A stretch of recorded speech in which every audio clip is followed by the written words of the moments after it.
when you think of the word freedom, what comes to mind?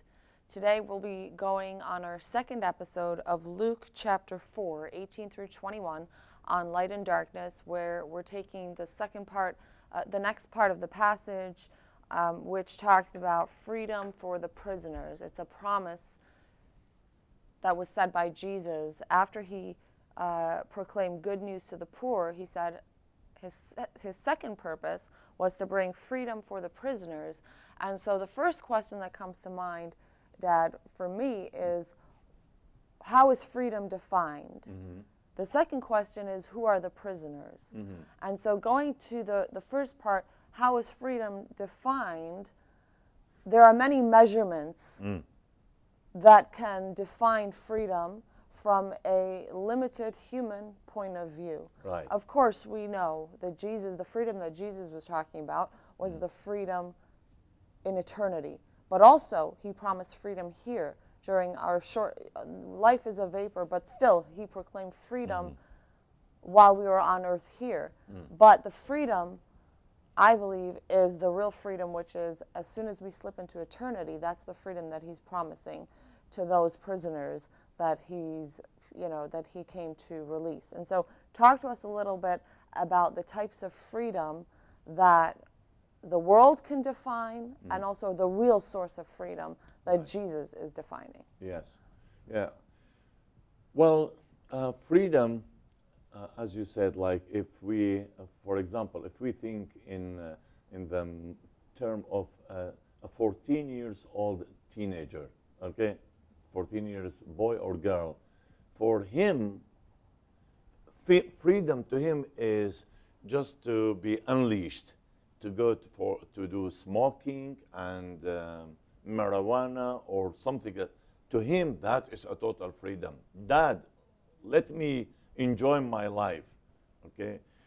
But the real freedom, even it's not just releasing from an addiction. Okay, that's another prison there, but also it's freedom.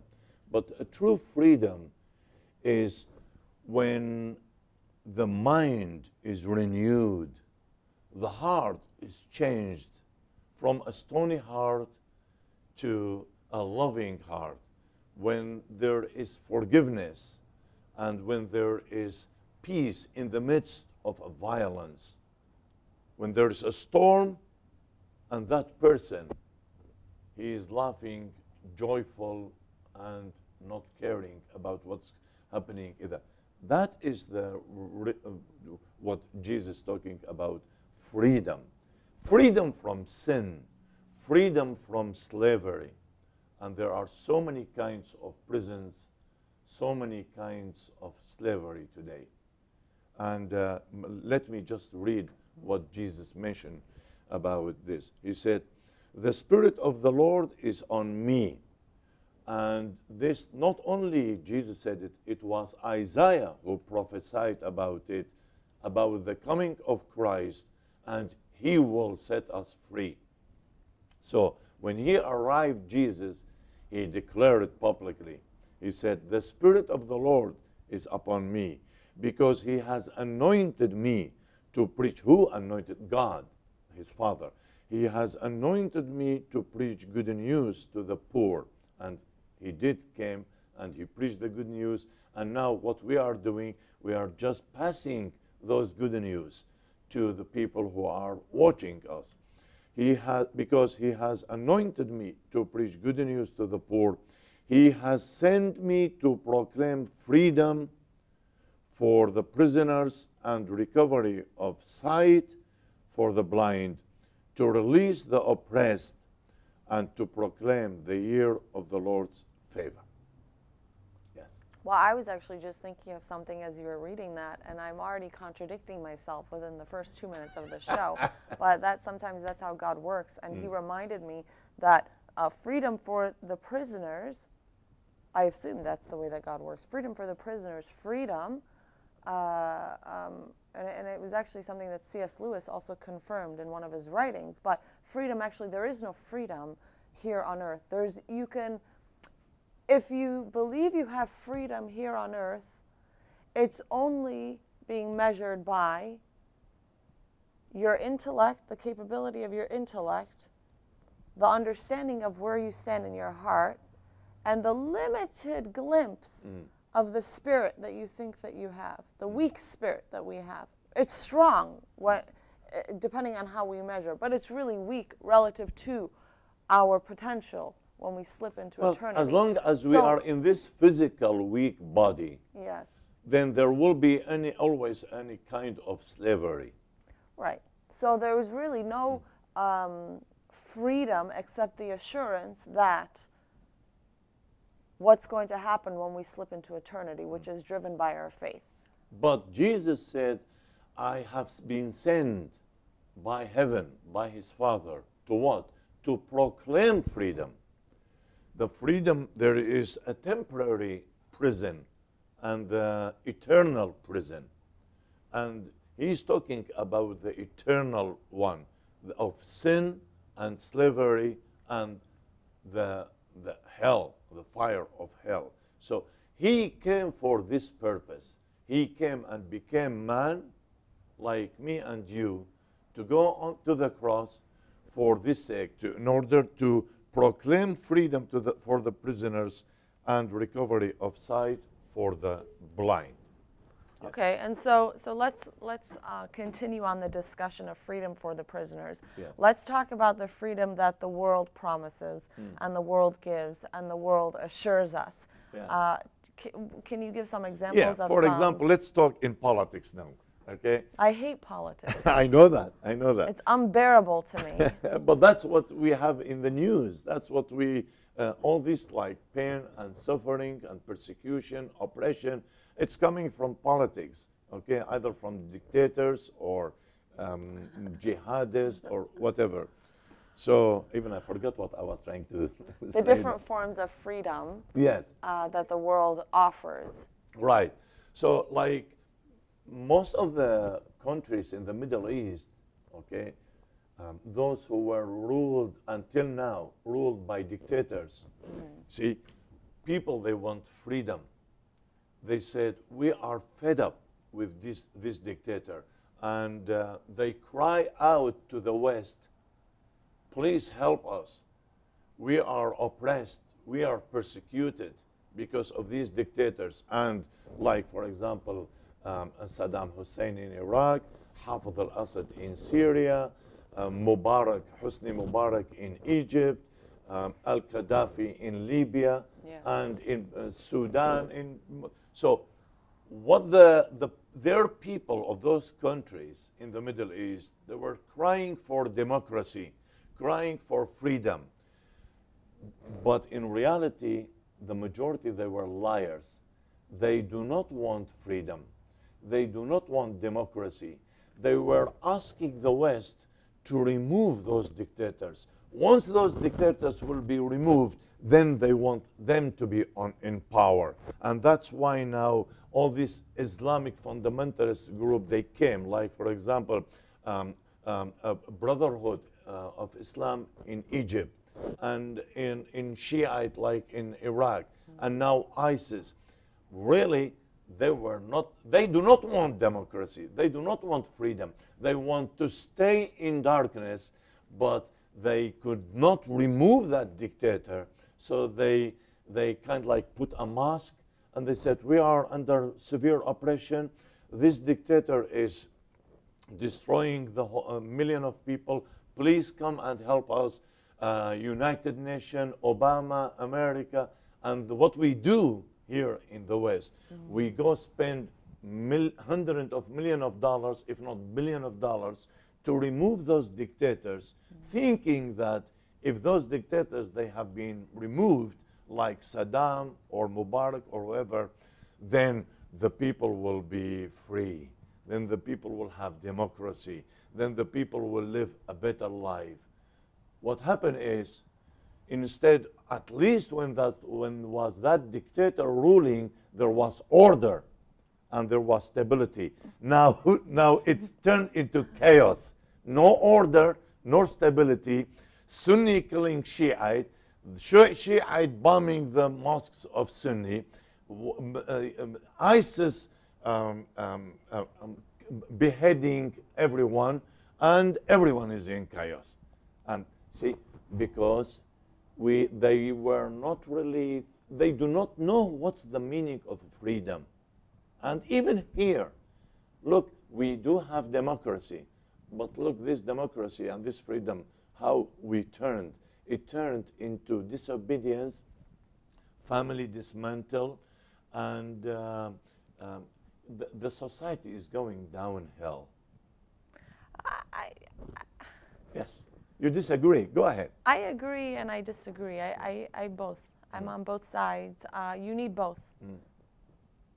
I don't know if democracy exists. I know that dictatorship exists.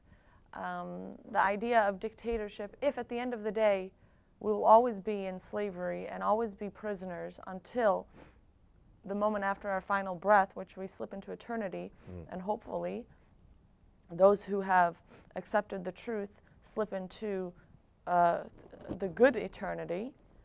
Until that moment, we're all prisoners and we're all under this form of slavery. Now, regardless of where either of us stand, if democracy or if dictatorship is the right solution, I don't think that that's the type of freedom that Jesus was talking about. No. I don't think he was talking about a political system. I don't think he was Not talking at about. all. I don't think he was talking about an ideology. I think he was talking about the source, which is at the individual level.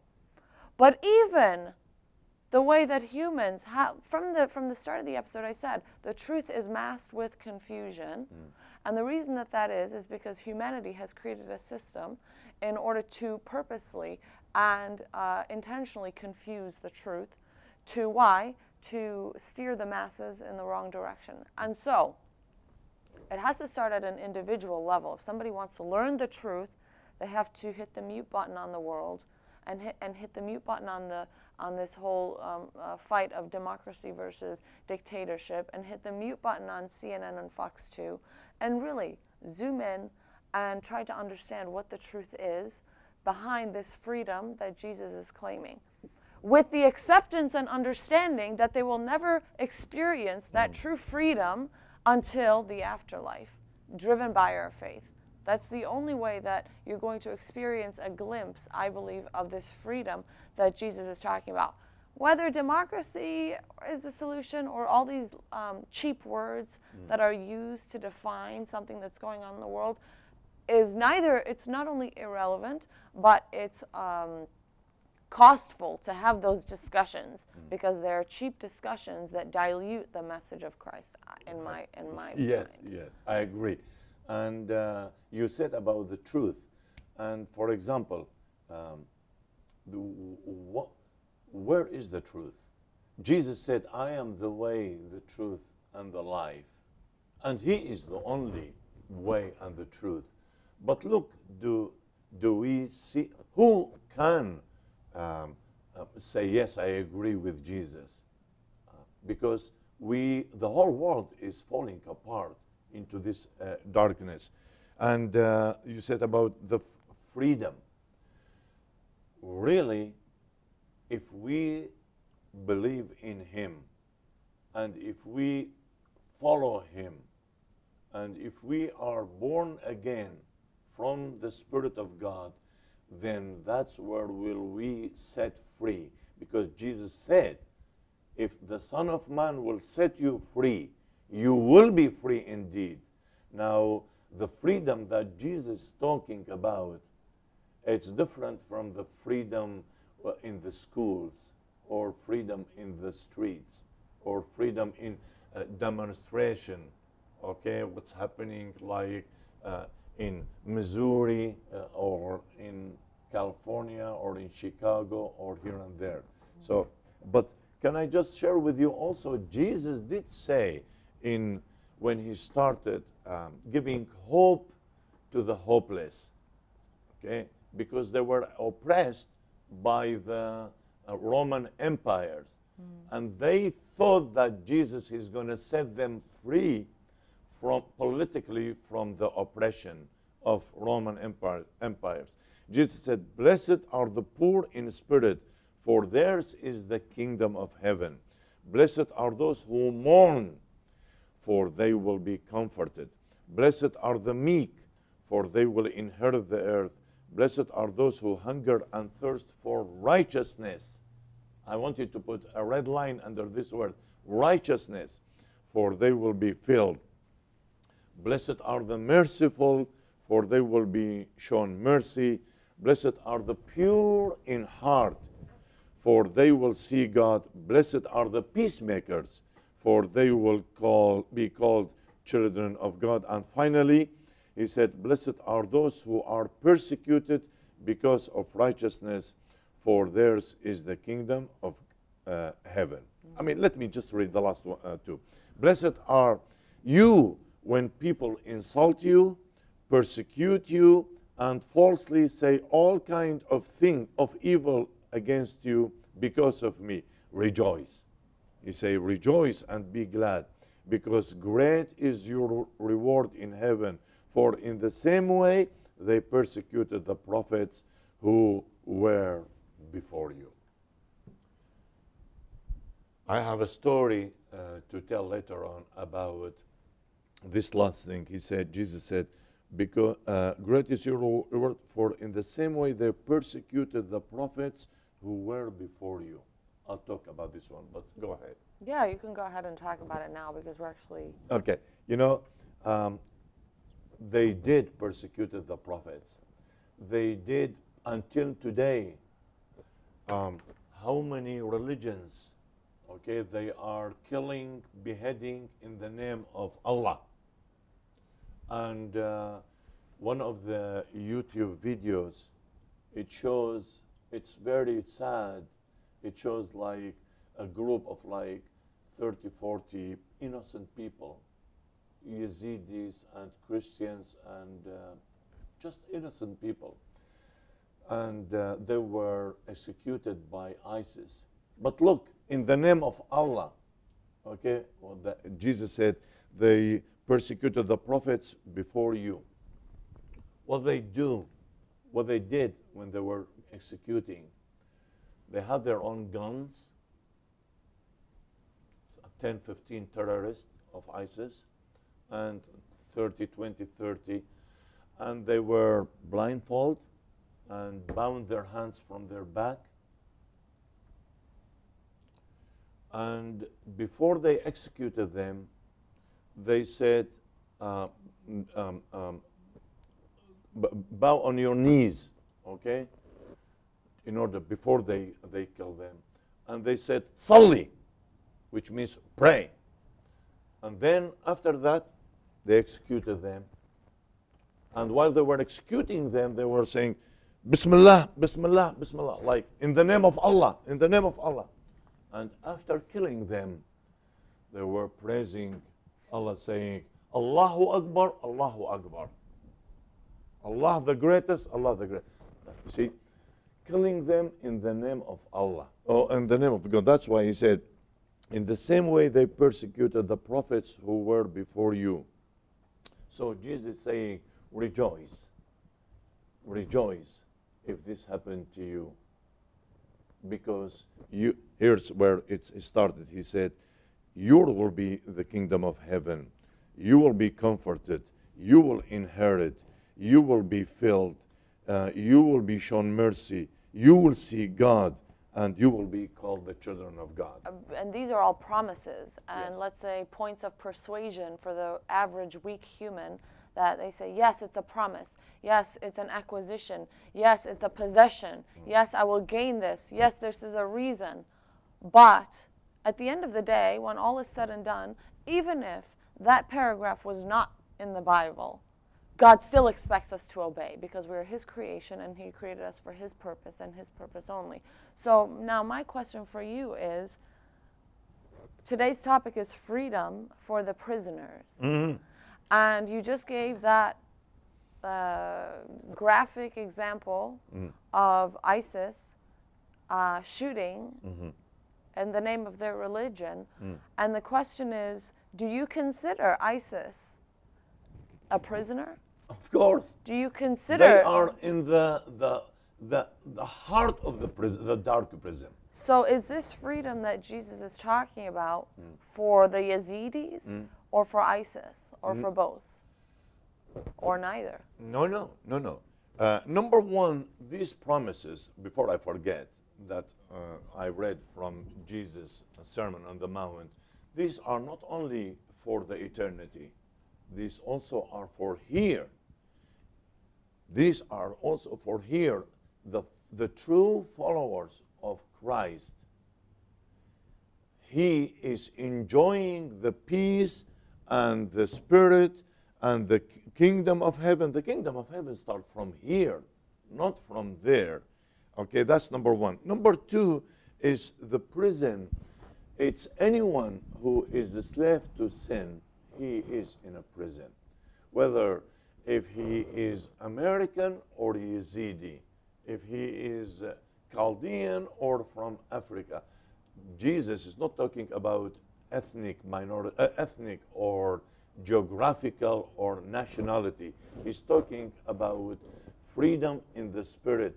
Are you slave to sin? Are you slave to Satan? Then you are a prisoner. And that master of that prison is Satan. And that has been conquered on the cross. Now it's up to you. Would you like to be free? Come to me. But before Christ, before coming to this world, no one was able to be free from that enemy which we call him Satan. But after the death and resurrection, then the way to heaven is open, and our names have been written in the book of life from today, not another 1,000 of years after eternity. Yes. Many questions, many unanswered questions, and I think that this discussion, can continue to go on, and I'm sure that the viewers have questions as we continue these series, because if all the questions were answered, then things would be a lot more simpler than they are. But I think that God not only expects us to obey him, but it's a healthy wrestle with God as we ask and try to understand. He wants us to be sharp intellectually. He wants us to be on our toes and aware, yes, as harmless as doves, but as wise as serpents, because the days are dark, right, and the enemy prowls around like a roaring lion, waiting to devour us. And the job description, as we've discussed in the past, is to only, the job description of the enemy is to kill, to steal, and destroy. And so, agreements and disagreements are both healthy, and questions are a necessary way to try to understand more of what it is that God wants us to hear in his voice. But till now, if anyone who is still, he thinks that he is a slave to anything, slave to addiction, slave to sex, slave to gambling, slave for sin, slave for ISIS, slave for another religion, really, the door is open and Jesus is knocking on the door, and he says, here I am standing at the door and knock. If you hear my voice and open the door, I will come in. I will give you freedom. I will give you joy, and I will give you a true test of life. No longer you will be bitter or hatred or other things of life. And there is a true meaning. And he said, I have come, to not only to set free, but also to give life abundantly, abundant life, the best life. And only few have chosen that narrow way. Okay. Yes. All right. Well, we thank you to our viewers for tuning in. Again, we are looking at Luke chapter 4, verses 18 through 21, and we're just asking some very frank questions here on Light and Darkness so that we can better understand the scripture and better understand this message that Jesus is trying to teach us and how to apply it to our daily lives during our short time on this earth. So we thank you for joining us on Light and Darkness, and we'll see you next time.